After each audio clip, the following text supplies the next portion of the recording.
I think that Ashes is a great game, and I can't wait to be killed many, many times. I'm so glad I got that on recording. Okay, fantastic. I'm going to not throw that away.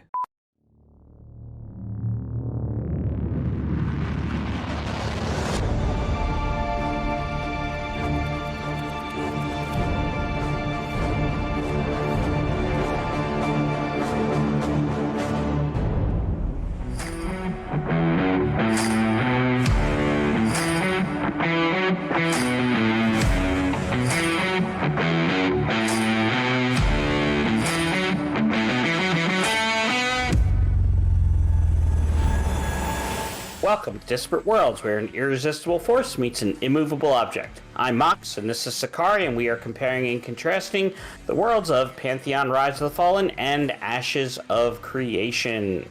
At least we're trying to. I think that there is more and more of a disparate world between these two games every single conversation we have. Yes.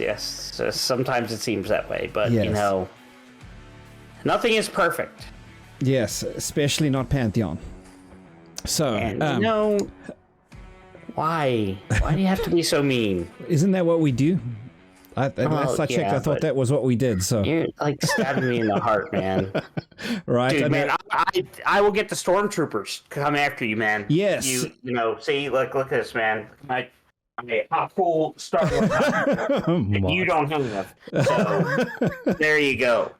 Yeah, you were looking a little bit like a hockey goalie on that side. I was like, hold on a moment. It's not the dress up October live stream. I think it's supposed to be the November one we're covering, right? In addition to my geekdom collection. So yes, indeed. Okay.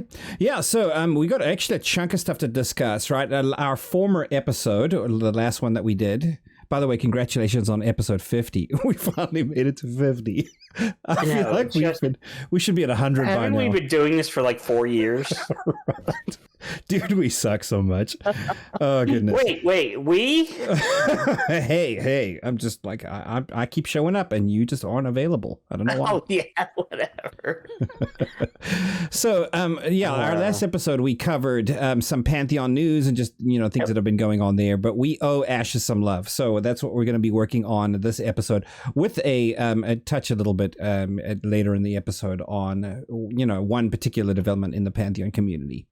Right. But for now... I won't be giving Ashes love. I'm going to be doling out all of the hate. That sounds just fine. So you can dish out the love. Yes. Okay. That sounds very respectable, in fact. Yes. Okay. It's balanced. Indeed. Very balanced. So we owe our community some conversation on this, right? We have missed September and October and now November, and are finally getting caught up. We just couldn't go back any further to figure out if we missed August and July as well. So yeah, we probably we figured did. 3 was a good number. It's a magic number. So yes. So what we're doing is kind of touching on the subjects covered in each. November live stream has just happened, so we're within days of that. So and actually, I think we can. Right, we're talking about resourcing. We're talking about crafting, gathering all of the aspects of that, and then moving the stuff around in the economy. So I think that all works, right? The big news announcement, I think, in all of this conversation has been the release of Alpha 2, or at least the Alpha 2 date, right? Or a let me get this right. Oh, man, you were tripping over this. Let me handle this for them. Okay. They have told us when they are going to tell us when Alpha 2 is going to happen within a 3-month period. Yes. No, within a year. Right now, the 3-month period is still coming. The only thing we know for sure is that it's coming in next year. Like, we know that. Like, they told us that. And then what they said was at the end of the November stream, they said that they would be letting us know in the December live stream at the end of December what quarter. What quarter? So, okay, that was. And then when it gets closer, then we'll get a date. And it's my understanding that's supposed to be a much more persistent test, much like the last one was like what, a week or two? Yeah, I mean, it was intermittent. There was a lot of, honestly, the issues, the network issues and the rubber banding was significant enough that we didn't really get very much National done. Geographic issues. Right. Yeah, hey, there's plenty of them, all the volumes thereunto. But yeah, no, there was enough there that made it complicated to where I think by the end of it, it was fairly persistent. But in the beginning, it was really where you do all the leveling and stuff, and after that, it's just grinding for the sake of grinding just to get up to that maximum. But I mean, when I say more persistent, like it's going to be a longer test. Like the last one was only a couple weeks. This one's going to be more substantial, I believe, right? I hope so. Yeah. Yeah. I think this level more than one class. Right. There's going to be more to do in this one, and I think that's going to keep folks around testing for, and that would, I think, necessitate a longer time. So. Provided it's stable. The less stable it is, the less engagement you'll get. I can tell you that from the Pantheon testing. Now that the NDA has been lifted, I can say stuff like that you definitely saw in my testing, like when they went to the 24/7. From what I heard, since I only did testing on one occasion, that it really dropped off. So the better and more stable it is, the more, and like you said, the more you have to do, the better. Right. And I know that there's more testers. I mean, they are at the stage where I think they feel like they have enough. And that's part of what had them slow down offering those bundles, right? Right. Getting new testers. So that's really what those facilitate, is getting folks into, signed up as alpha testers. I think they're where they like to be as far as numbers are concerned. So probably, we will see. Yeah. Yep. There's some rumble out there about resumed spot testing. I don't know that we necessarily have details in that regard, but word is out. Hey, it's going to be that it has resumed. So to me, that says that there are people that already have done some spot testing for them. Yes. He didn't say it's going to resume. He said it has resumed. So, have you gotten anything from them? I have not. No, I have not. I have certainly searched for it, but I have not seen anything myself. You're not in the super secret club then? No. And honestly, I did kind of join late on purpose. I mean, I really joined in as you and I got the show going up, right? So there's people that have been, part of the crowdfunding for a much longer time. They probably deserve to be on the vanguard of testing, and I'm okay with that. There's not a problem at all there. So makes sense. Okay. So, hey, things are heating up. I didn't, that's what, and those are Steven's words, right? Things are heating up, and that is very good, and I'm glad for it. Let's get some testing going. That would be great. Over, under, do you have a guess as to when this, at least as to what quarter it's going to be for the Alpha 2? Probably like in the summer, I think, because like I would say summer, I mean post school time. Okay. Because you've got all of these for availability reasons, college kids and such that that are going to be super available during that 3-month window there, or 2-month window. So I suspect like somewhere like what's that? Colleges get out about roughly May. Yeah, thereabouts. I think. So mid-May or so, I would expect. You want to have it in before you start running into summer vacations, I think. Right, absolutely. And honestly, I would ballpark it probably closer to the end of Q2 as well. I think that would be the case, right? So we're looking May, June, thereabouts. I think it would be very reasonable. So I think where the promise that they made to the community, and also I think to themselves, was that they wouldn't communicate anything unless they were sure that they could deliver it by a certain time. Yeah. Right. And so that's of course. the right thing. Yeah. So. All right. So I mean, and again, if they need to have rounds of spot testing prior to it, and then make adjustments based on that, sometime like you said, Q2 or later makes sense. Right. Okay. Yeah, definitely. So let's jump into this, shall we? We have a number of live streams, here recently that we've missed, of course, and are trying to get caught up desperately.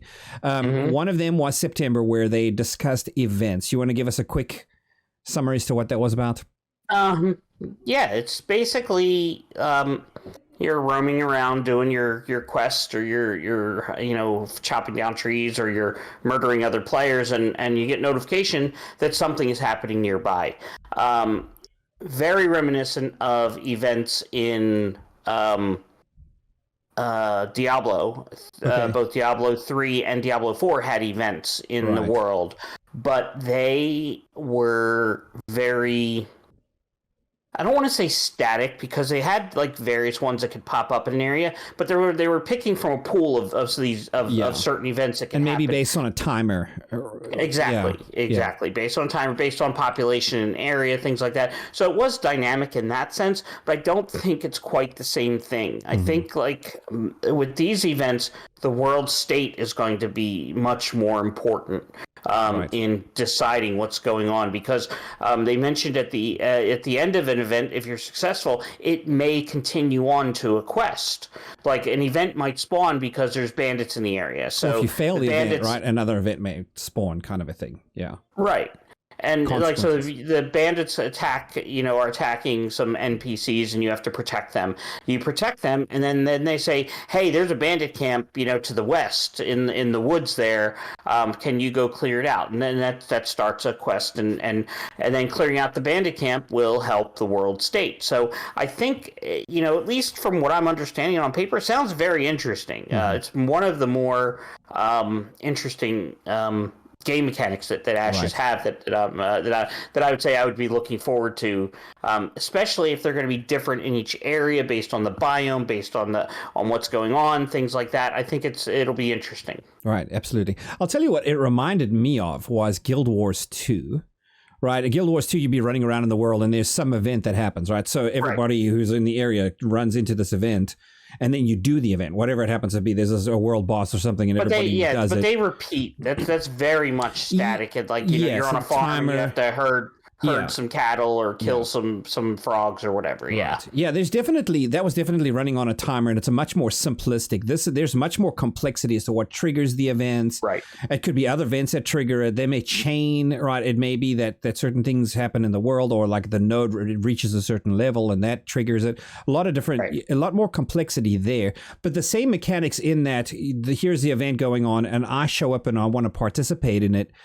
How much I contribute to that gives me gold or silver or bronze status, kind of a thing at the end. Right. And I get rewards based on my level of participation and my success. And if I recall right, again, I watched that one, a couple months back, but I think that same idea, like participation will dictate level of reward as well. Right. So good stuff. That was a good stream. And old news by now, for sure, right? Yeah, definitely old news, but it was definitely interesting, and they had a like protect NPCs type of thing because of bandits. That was the event that they did, and it was they succeeded, but it progressed, and there was like a boss type of fight at the end of it. Right. Yeah. That they had a little bit of time to prepare for, which also was cool. Like it didn't just automatically fight boss. It was like fight. And then a break so you could heal up and get ready. And here comes the big bad guy. Right. Yeah, absolutely. Like lay some traps, right? Or repurpose the mines as the case was that they exactly. Yeah. So very, very good, very well thought out. Kudos to the team that worked on the events. I think it's a win. Yeah, very cool. And of course, that kind of a thing is, the next one that we saw in October was about caravans.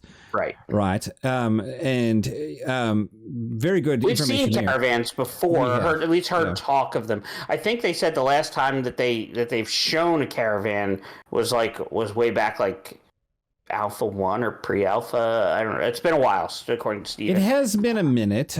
Some changes, not necessarily to the idea as a whole, right? But some fine tuning as to how they kick off, for instance.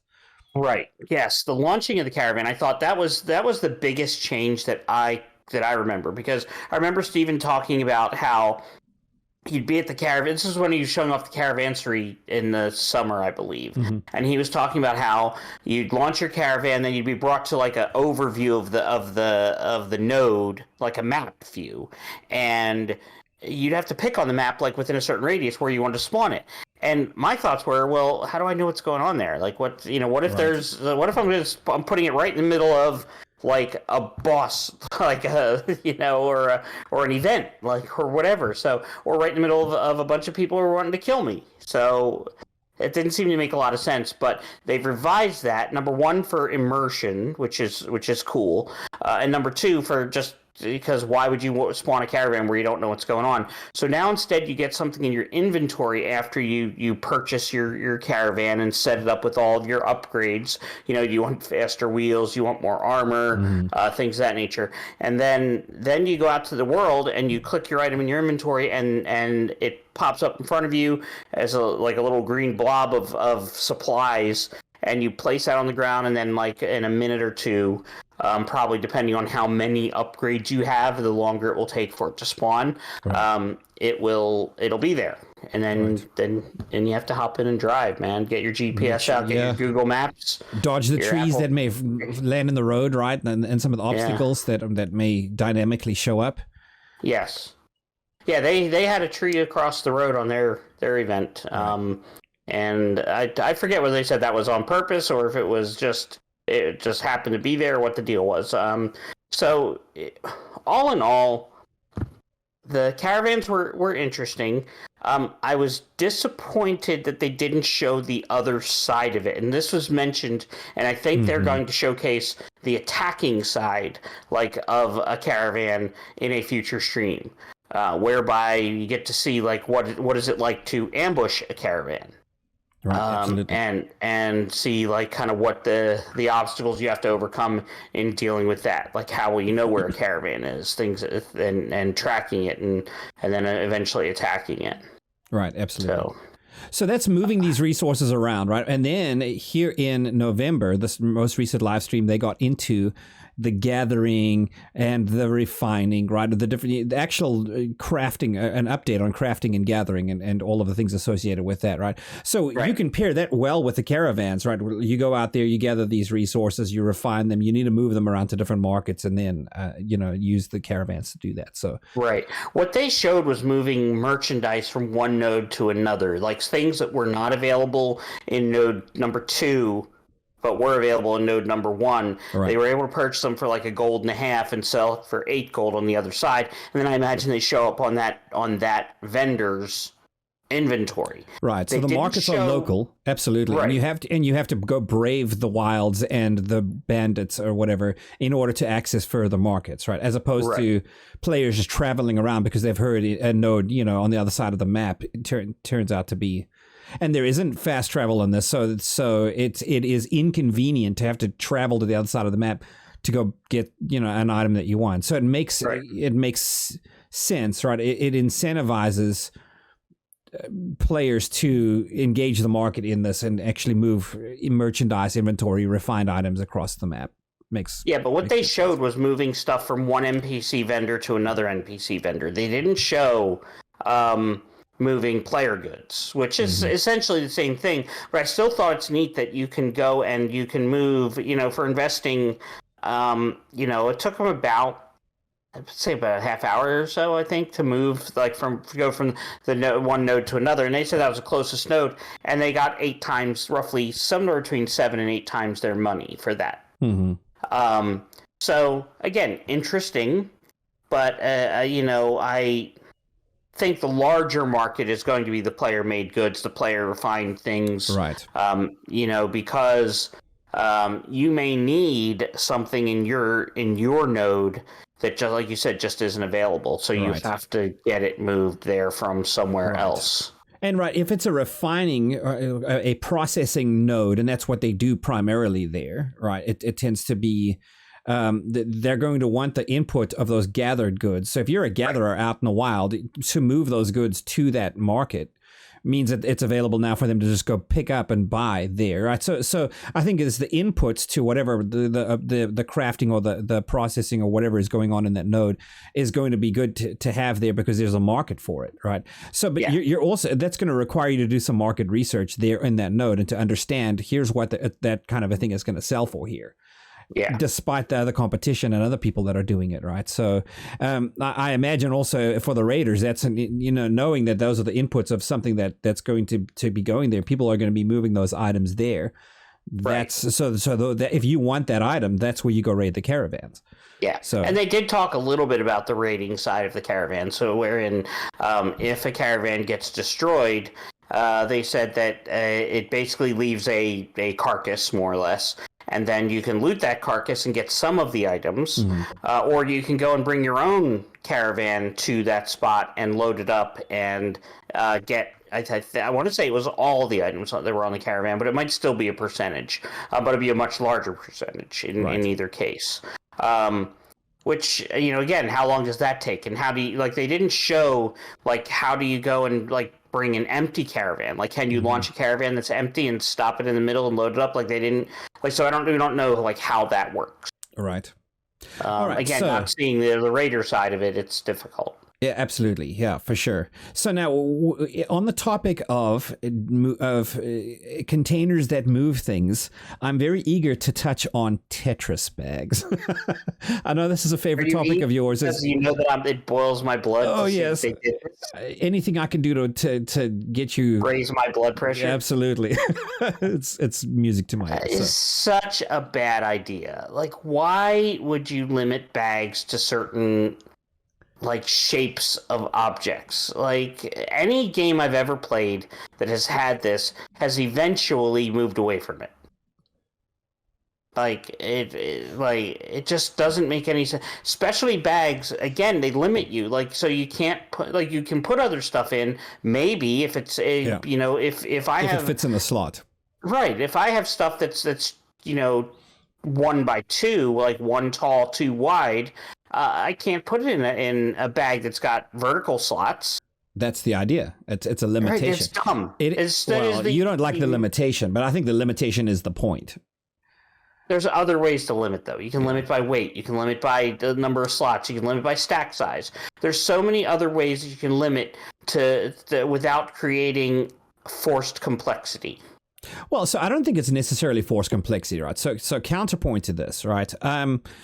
They want, if I'm going to be let's talk about a resource gatherer that is a miner, right? I'm going to go out there, I'm going to take a pickaxe and I'm going to hit different kinds of rocks and I'm going to bring ores home, right? If I go get the bag that's an ore bag, it will fit the rocks I'm going to do, right? It will fit 5 of the rocks that you want to pick. Yeah, now I can misuse it and go out there and gather, logs, right? But logs don't necessarily fit in those slots. There's a bag for logs. So I don't think it's necessarily that complex. If I intend to go out to mine ores, take a miner bag with you and it'll fit the ores, right? That limits me at least to mining a specific kind. And if I'm out there, and there are other gatherers running around in the area, right? One is a logger, right? A lumberjack. They're getting logs.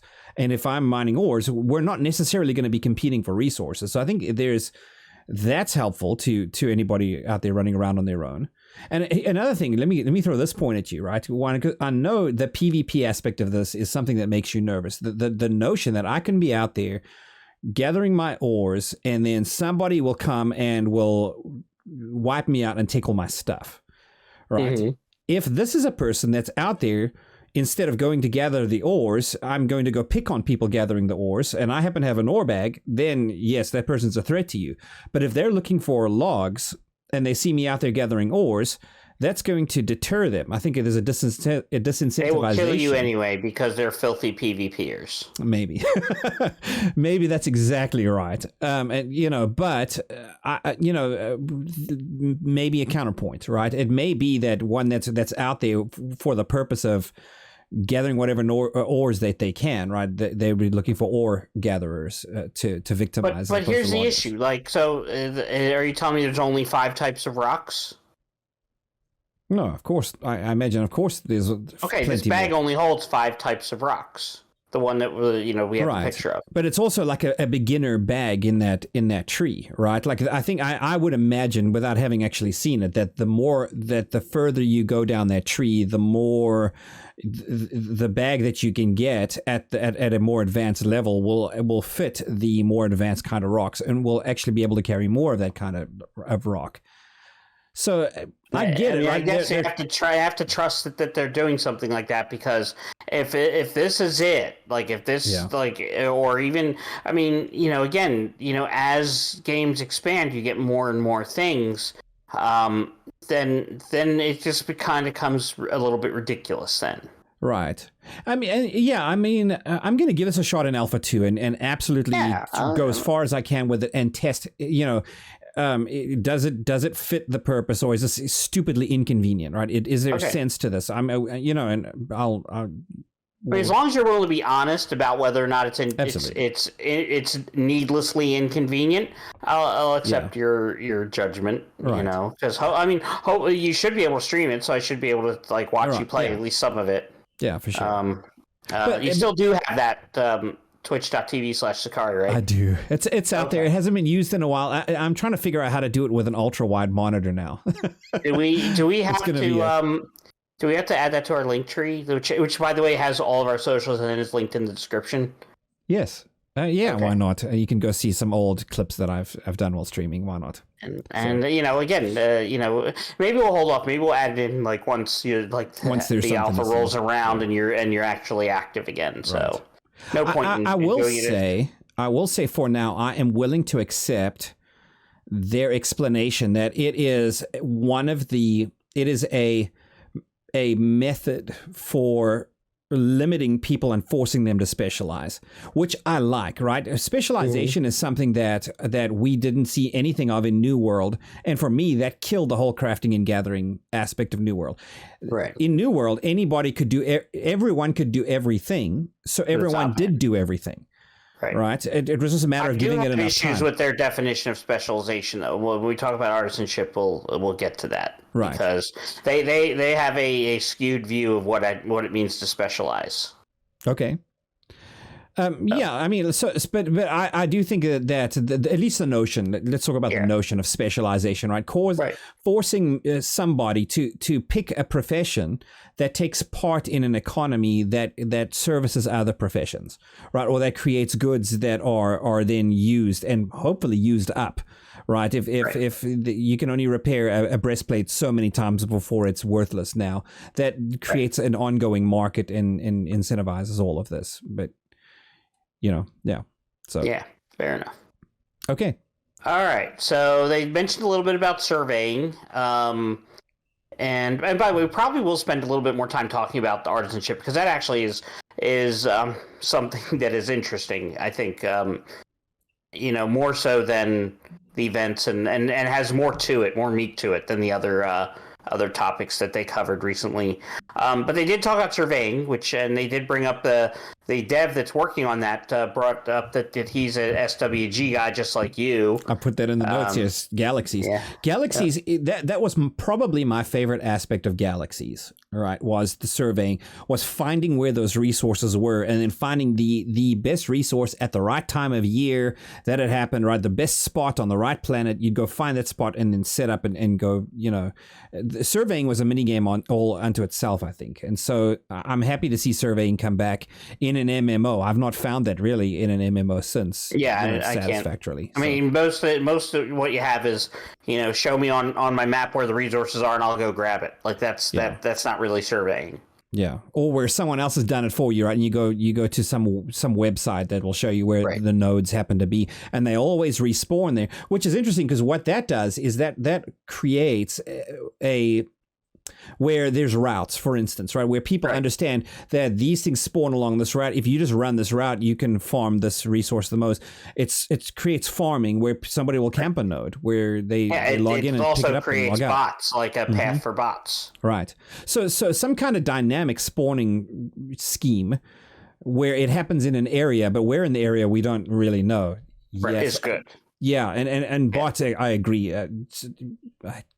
There have been endemic previously, in other MMOs that we've played, and you can always tell a bot and it's awful and ruins your economy as well. So it's good, to see there. 100%. All right. So then they went on to talk about specialization. So do me a favor, Sechari. Explain to me what specialization is. All right. Specialize in something. What does that mean? To specialize, okay, in general, let me give it to you in general, right? I pick something that I get very good at, and because I've put more time and effort into really honing and learning and mastering, there is an exclusivity as a result of that. I can do what other people cannot do because I've put the time and effort in. Okay. Fair enough? Fair enough. Okay. So do you think that you could specialize in a crafting type of thing, whether it be making quilts or blacksmithing or working with leather, any of that stuff? Could you get to the top in that profession in multiple disparate things? Oh, no, I'm not talking about like, all right, you're a bladesmith and you can make horseshoes. Yeah, like that. Those are related, like in that you're both like hammering and moving metal. But they're talking like, you're like the country's best weaponsmith and you're the country's best alchemist.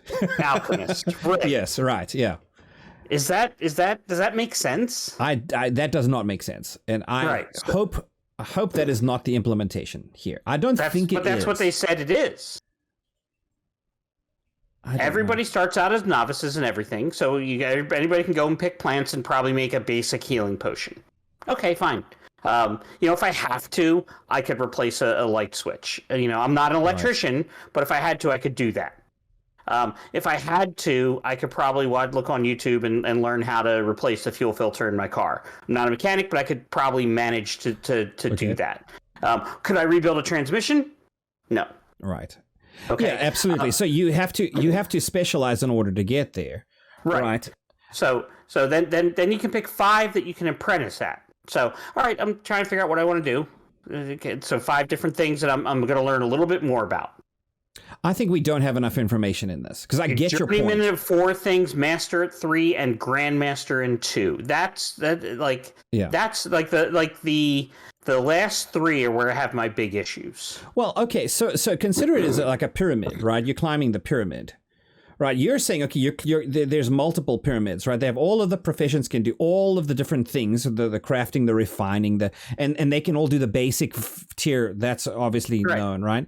But I don't know that necessarily means that if I want Grandmaster in one and Grandmaster in a completely separate pyramid, that's what that means. It may be that to be a journeyman, I have to accomplish the apprentice layer, and in order to accomplish the master layer, I have to accomplish the journeyman first. So you've got it, and that limits your ability to go do other journeymen, right? In other things. Right. So I think that the higher you go, the less points you have to put in other layers, and so the more you can generalize if you want to, right? Or if you specialize, you have less of a chance to generalize. I hope that makes sense. I know it's confusing. Oh, so you're saying that if I apprentice in 5 things, then I cannot journeyman in 4? How else could it be, right? I have X amount of points that I can that I could do, right? Like if I want to become a grandmaster in 1, if I want to become a grandmaster in 1, well, how many of the master tier have I been required to master in order to achieve that one? Because if it's all 3, then there is not another grandmaster to do somewhere else. You know what I'm saying? So I think if there's a pyramid scheme to this, I don't think you can go as disparate as you would want to go. Yeah, I think that what they're saying is that you can get as high as an apprentice in 5 things. Then from those 5 things, you pick 4 that you can go journeyman in. Then from those 4, you pick 3 that you can go master in. Then from those 3, you pick 2 that you can go grandmaster in. Possible. Now I will say this. Okay, if you are correct, because we don't know. I don't think we have the details on this. But if you are correct, then you would be limited by the time that you put in. Right. If I want to go learn how to replace transmissions, right, and how to deconstruct and rebuild an engine, with enough time and with enough resources and with enough learning and with the tools, I could learn how to do that, and I could also learn how to fly a plane. Right. I could go do both. It's just going to require a lot of time, a lot of effort. And I think and that's really what gates that, assuming everything is open to me, is how much time does it take? 20 PC game MMO players. Yes, we are. right? So but there will be people that will be the best alchemist and the best weaponsmith, right? Exactly. Well, if they put the time in, okay. All right. See, I disagree. I think you should. I think you should be related. If you're really talking about specialization, it should be one. You should be able to pick one that you can get to the top in, and because they did say that you could do alts. Yeah. So they're not going to be anti-alt. So if you want to go to the top in two things, then you have to do it in two characters. Yeah. No, I think I do agree with you. To me, the best I could see of this, the best implementation of this that I would think would be if you become a Grandmaster, they must be related in some way. I could see you becoming a Grandmaster weaponsmith, armorsmith. Because they share skills. A shared skill set that supports those, right? Maybe if you're in more of the magic trade, right? If you're what is it, a scrivener, right? Writing magic, right? And you're also an alchemist. I think maybe, right? I could see that. Right. But if they're disparate, I agree. Like I don't see much sense in it. So it'll be interesting to see, like if it stays at that. But I just don't. This is a good point, think. Though. Yeah. Again, if you're wanting to encourage like community interaction, this limits that. Mm-hmm. By half. Because you have two things that you can be Grandmaster in, whereas instead of having the one, then needing to go to somebody else for that other item, you can do it yourself then. But I also think you weaken yourself. If you spread yourself too thin, right? If I'm a Grandmaster, do completely separate things, I may be able to drink the potion that gives me a bonus, or make the potion that gives me a bonus to craft the sword, right? Mm-hmm. But that's a very limited use of that. You know what I'm saying? It's probably better for me to be a sword and an armor crafter because and rely on someone else. So I think that there's also a degree to which you're spreading yourself thin. You only have to go to one place for your resources because they're both using probably the same metals. Right. So yeah, I would agree with that, but I don't think because the alchemist is going to be making potions of strength and healing and damage buffs and all that stuff as well. So. By the way, heads up, if there's no alchemist, we are sorry. we could be spouting a bunch of misinformation. These are anecdotal examples. We don't have a list of the crafting and we should know better. Yeah, we should know better. But this is for the sake of argument, right? It's just stupid examples that we're picking out of the air. So there you go. And one other thing in relation to this, they did say in the stream that they want this to be a cooperative, multiplayer type of experience. But they showed the lumberjack making his own axe.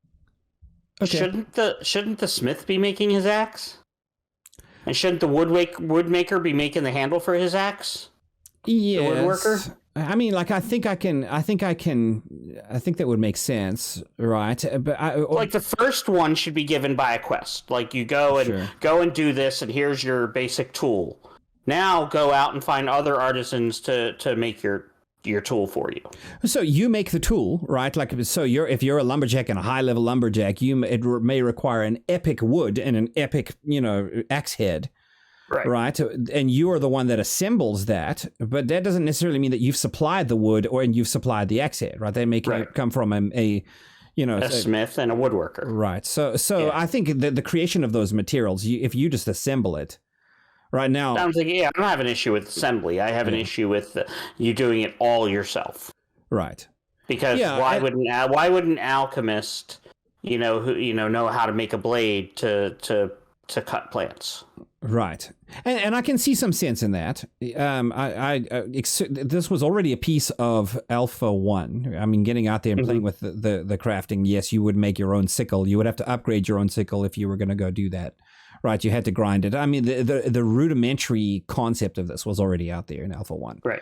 So yeah. Anyway, it's. I mean, again, I'm not. It won't ruin the game for me. Like PvP already does that, so it's impossible for anything else to ruin it. If they have two Grandmaster things and all, I just don't think that it's the best choice personally.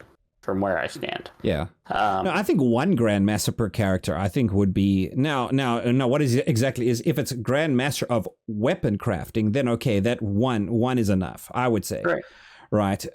If it's Grandmaster of something much smaller like axes, okay, now I think, if you want to make axes and swords, that type of minutia, you're right. Then yes, then I would actually argue for more, right? I would say, hey, Grandmaster 3 or 4, because I want to make axes, swords, and shields and knives. Right, exactly. Exactly. Yeah, so I think part of it also is probably going to matter on the scope of this, right? Yes. Before we wax on too long about that, let's go on to resource availability, because he did talk about some cool things, like some resources not being available during the day. They're only if certain flowers only bloom at night, and certain gems being visible at night. Right. Yeah, that was kind of cool. I thought that was interesting. And again, world states falls into this. That they can dictate what is and is not available.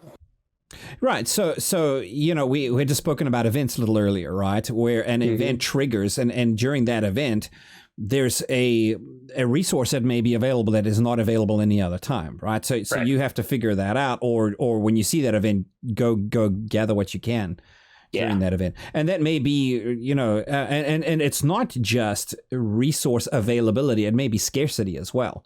Right. It may be that there's been too much resource farming in this area, and as a result, there's not enough resources out there, right? And so there's less in the world. So it's availability is kind of a double-edged sword in that sense, right? And the world states are definitely a part of that, but it's also limited by seasons, right? The biome that you're in, a lot of aspects as well, and corruption. Can and whether and that's not the player corruption, that's like world corruption, like something is going on that the node needs to deal with, and the longer they don't, the further that spreads. Right. I suspect lore-wise they are related, right? Player corruption and world corruption. But corruption shows up in the world, and it behooves the community and area to deal with that. Otherwise, it takes over, and in taking over, it will trigger events that are related to corruption that then you have to deal with. It'll probably make things difficult, right? To go out. There may be a certain resource that is only available in that area that, because the corruption is there and it hasn't been dealt with, is just not available to you, which will limit the refining and the crafting of whole trees of things, right? So. And they did mention one other thing, and this is totally off topic, but it's I wanted clarification, and I meant to make a note about it. But he talked about in refining, the highest level of refining is not going to happen in the nodes. It's going to happen in the the homesteads, or there was another word for it though. Yeah, the freeholds. Freehold. So the freehold is the player housing. What is a freehold again? It's the player housing that there's only one per account. Right. Okay. It is my ability to go find a plot of land and to set up my house on it anywhere in the world. But those are limited. But they're limited, one per account. So I can't have. Account, and they're limited in number per node, right? I don't. Or are they not tied to nodes? Like you could do that anyway. Well, you do set it up within a node's zone of influence, and as a result of being in that node's zone of influence. Now I'm remembering that. Okay. There may be node policies that affect. The highest tier of refining is going to happen there, not in the nodes. Like, what's the reasoning behind that? Like, why? Like, so I have to go find somebody who has a better station, and get permission? Like, that seems really, really restrictive. So there's a strategy, I think, that emerges as a result of that, right? Because the opposite is true with crafting. When it's crafting, it's a lot like New World. You go find the station in town, and that's the one, and that town should have upgraded that station. So I think there's immediately a strategy that emerges here. The towns that really want to be serious about being the best out there for a profession are going to pick the crafting professions, and that's what they will specialize in. And as a result, that will be the best place in the game to craft swords, right, or to craft those axes. So the best refining will naturally gravitate to that node. Not refining. Yeah, no, the crafting, that's what I'm saying. The best refiners will make freeholds near that node in order to if they want to access that market for the crafters that are there. Yes, but it may be that another node is running it frequently runs the town policies that benefit refiners, and it may be better to go set up your freehold there because you're in the node zone of influence, and so you get better results there, right? And then have to caravan to another market, I would say. So I think there's already emerged kind of meta as a result of just that statement, right? That crafting is better in nodes, but you have to really freeholds will be the place to access only the highest tier of refining. Now that means that the characters, there's another implication, right? The characters that you intend to be processors and refiners are the ones you're going to have your freeholds on. There's a limitation there. Don't go specialize in crafting if you and use your freehold if you intend to do some processing on that account. So open up another account. Right. Yeah. And that is going to happen. In Galaxies, that was frequent. People would have, if they would want other alts that had other things, 2, 3, 4 accounts was not unseen. So. And Ashes is free, but with a subscription, right? I do not recall. I want to say so. Yeah, pretty sure that the game is free, but then you pay. Right. So per account, there would be a subscription, right? So if you really want 2 freeholds, that's going to be your only real way to do it. So gotcha. Okay. All right. I guess that makes sense. The only problem I have is like if I need something processed, like it seems weird to have to go find a person and go to their house to have it to do it, but. Because I would imagine if you want to be a processor, just use your freehold to specialize in that processing, and there you go. Right, but if I want to be a crafter and I need something processed, that's my. Well, go look on the market, right? It may be that a processor is selling in that node, right? And you could just buy it from the market. I think by far a better way to do it would be to make friends with other people. Create supply chains, right? It's like you have 2 or 3 or 4 suppliers that you're working with constantly that it's guaranteed sales. They don't, maybe even if you go to them and you take on moving those resources from them, they don't have to deal with the caravan drama. If you're willing to deal with it, they'll be more than happy to sell to you in their own node, right? I imagine that's going to happen too. And I wonder maybe if there'll be a decent amount of risk-averse people there that don't want to mess with caravans. They sell in their node, and if you want it, you come get it from us, and you take on the risk of moving this from market to market. Oh, yeah, good point. I wonder maybe if you're going to have... Sounds like my speed. Yeah, right. If you're going to have guilds, crafters guilds, right, or refiners guilds. You're going to have caravan guilds. Like you're going to have your guild that's called FedEx or Raiders. UPS and or DHL, and they are going to they are going to be the ones that move stuff around. Like that's why they exist and make money doing it, right? You pay them to move your stuff, right, and then they get it delivered. Yeah. All very interesting. Like there was a lot in the last 3 months, much more I'd say than previous months, which seemed to center on biome stuff and art and things of that nature, which is all great and all, but it was really cool to see like some meat finally, instead of just the bread. Yeah, I mean, we've seen caravans before, right? So to touch on caravans again is not necessarily new beans, right? It's not groundbreaking stuff, but I think in relation, to see the road buff in action and see like what happens when they go off road and watch Steven try to steer the damn thing. Like that was all it was neat to see. Yeah, but I think especially that. The caravans has more value in light of the crafting and gathering, right? Because they interrelate. And I think that we've had a good discussion 100%. Talking about all of those in relation to each other, right? So 100%. Having those 2 back to back, I think there's a lot of value there. I'm excited to see the coming Ranger skill set reveal. Not that they haven't showed us. Because I was actually hoping to see like something different. Actually see like what does the multiple classes actually do? Like what does it mean to be a Ranger mage? Yeah, I don't think that they're yet. I think so. Here's my suspicion: is that they're focusing on getting all of the base classes out there first. Then they'll go into how do you mix these up and what does that look like? But aren't there base classes we haven't seen? Yes, there are. But yes, there absolutely are. But I think that what they're trying to do is get 4 or 5 of them fully set up to where they're really strong and are decent, and that's what they're going to do Alpha 2 with. Right, so that you can get in and play one of those classes and really play it out and actually get to, and then they can get information on them, and then there'll be 3 or 4 that they haven't touched at all that we'll see come in later on. It might get introduced like mid alpha. I don't think anything's going to get introduced mid-alpha. I think that there's going to, what they go into alpha with will be what it is. Right, and then after alpha, that's where they'll begin to focus on the other ones. I'll bet you by beta 1 we'll see all the classes. Alpha 3 then? No alpha 3, right? But I think by beta 1 we will have all of the classes available, or at least the vast majority of them. Wow, you think they'll just go right into beta without testing the?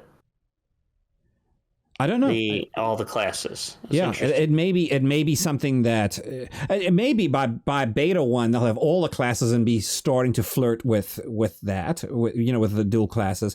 It may be that we only see dual classes beta 2, right? And the benchmark that they're trying to get, the hurdle that they're trying to jump will be having all of the classes ready by beta 1. I don't know. Could be interesting to see, but I still think they have so much more work to do. Yes, they do. But they have a bigger team. Like, it seems like every month Steven talks about that. Like, they hired some great people.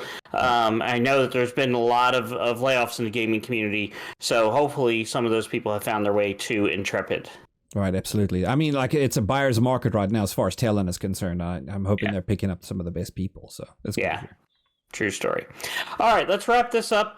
One thing I did want to mention on the Pantheon side of stuff is our friend Minus, formerly of Pantheon Plus, and he went to work part-time for Visionary Realms as their content creator, basically handling, like, kind of running their streams and being, like, kind of the face of Pantheon for their digital content.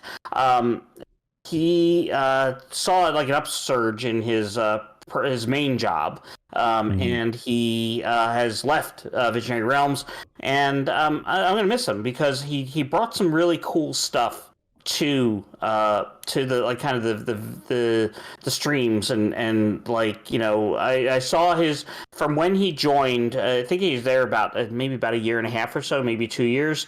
I kind of saw the change and impact he had, and I just hope they continue with the things that he had in there, and of course we wish him well on his professional endeavors.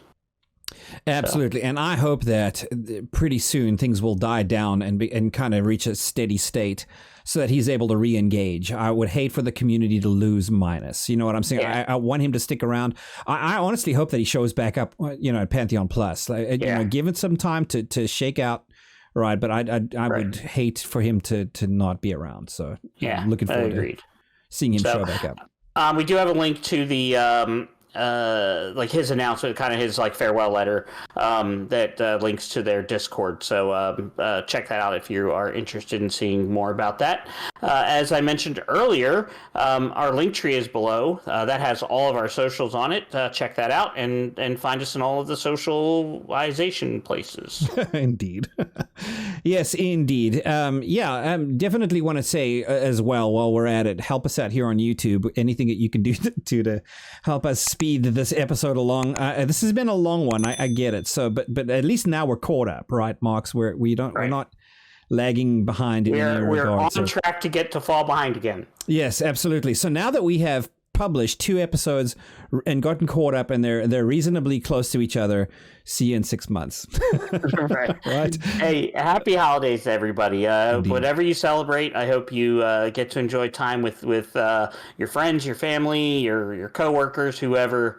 Enjoy yourselves, be safe, and happy holidays. Yes, definitely the best from us here at Disparate Worlds, but not to each other. We never give the best to each other, so there you go. No, he doesn't even invite me over for Thanksgiving anymore. What did I do for Thanksgiving? It was a rush. You probably ran your kids around, like, to 12 different places. Yep. That sounds very reasonable. So, okay. All right, that's it for us this episode, guys. Thank you so much for watching. As always, thank you for your patience with us, especially. I think all of that's it. Take care of yourselves. Remember always to be immovable in your principles and irresistible in your passion.